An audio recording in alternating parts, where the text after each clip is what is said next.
voters in small towns and rural areas. Here in Georgia, voters turned out in record numbers, and a lot of those ballots were cast in rural counties.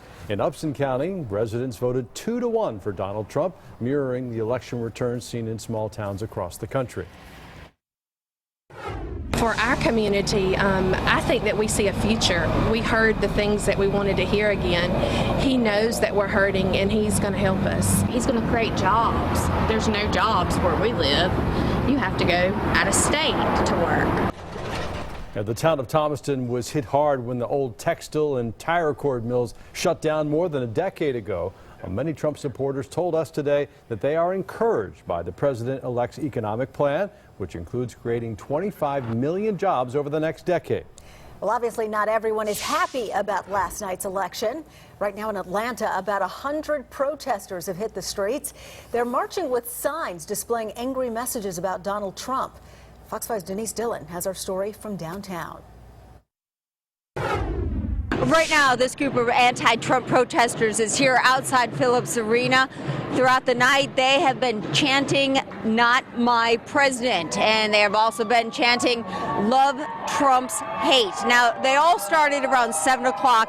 There was going to be an event at Piedmont Park. It was put out on Facebook, but at the last moment, it was canceled. However, so many people responded, they just decided to show up anyway. They left Piedmont Park.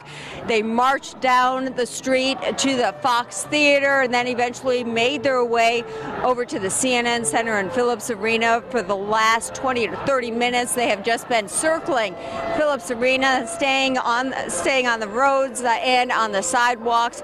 There have been Atlanta police officers at many of the intersections blocking off the streets.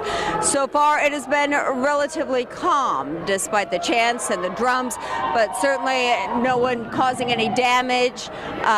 No attempts to block the roads or get onto the interstate at this point. We will be keeping an eye on them throughout the night. Reporting live, Denise Dillon, Fox 5 News. Right, Denise. Well, nationwide, protesters are taking to the streets in several major cities over the outcome of the election.